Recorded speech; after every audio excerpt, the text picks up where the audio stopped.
And let's bring in now Spiked Online Editor Tom Slater. Tom, great to see you. Look, Keir Starmer is in even more hot water over this whole Epstein scandal and the appointments he made. Tell us about the latest. No, absolutely, Sharri. So whilst Keir Starmer was already in hot water over Lord Mandelson's links to Jeffrey Epstein, accused of passing on sensitive financial information to the convicted paedophile, the former US ambassador, he's now found himself embroiled in a not directly Epstein-related scandal, but one that certainly raised a lot of questions. This surrounds Lord Doyle, who was his former communications chief, put in the House of Lords by Keir Starmer, and revelations that he'd campaigned for a former Labour councillor who had been charged with possessing and distributing indecent images of children. A lot of questions asked about why he wasn't kept out of the House of Lords, why he wasn't suspended when all of this information came to light. And while this is a separate scandal, if you like, it's increasing the pressure on the Prime Minister, who's being accused by his critics of appointing a number of quote-unquote paedophile apologists. So whilst this might be of a different order to what we've seen before, it's increasing the pressure on an already incredibly weak leader in number 10. So Labor MPs are reportedly furious about this. So is Starmer losing authority and even control of his own MPs? No, absolutely. I think that's why scandals like this are dogging him even more than they otherwise would.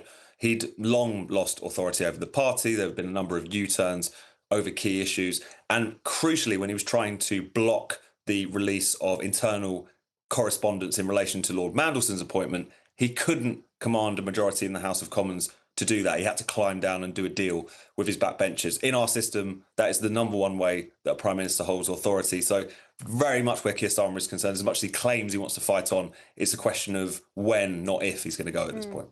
Now, this is all a massive story in the UK because now the police are also actively assessing fresh claims about former Prince Andrew's links to Epstein.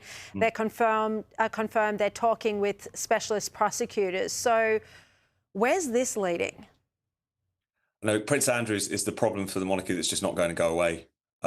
As we've seen with this latest release of the Epstein files from the Department of Justice, it's really made clear that his relationship with Epstein was not only much closer than he'd like to make out, that he didn't break it off after 2008 and Epstein's original conviction for soliciting a child for prostitution, but actually he'd been sharing confidential information with Epstein. He was passing on official reports about his visits while he was a trade envoy to Singapore, Hong Kong, Vietnam and other places, and also discussions about them potentially setting up some kind of business venture in China. So as you were saying, the police are talking with the Crown Prosecution Service, the prosecutors, about this particular issue. And crucially, the palace have said in recent days that they are ready to cooperate with this investigation.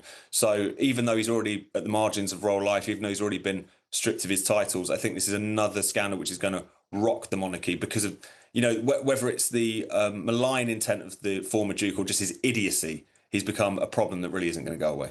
And we saw, of course, William and Kate released their first statement a few days ago. We've got less than a minute, but very quickly now, this is hitting this whole scandal. A French diplomat who's facing a criminal probe after his name popped up repeatedly in those Justice Department files. So the fallout for this is truly global. No, absolutely. This is the revelations that Fabrice Aiden, who is, again, a French diplomat, he has been investigated for a potential breach of the criminal law as relates to how he worked with Epstein, potentially. And as you say, it just shows the global reach of this. And so many different governments, so many different prominent people are being dragged into that web of intrigue that has been produced by these files. Yeah, and hopefully they'll eventually get to the bottom of it. All right, Tom Slater, thanks so much for your time.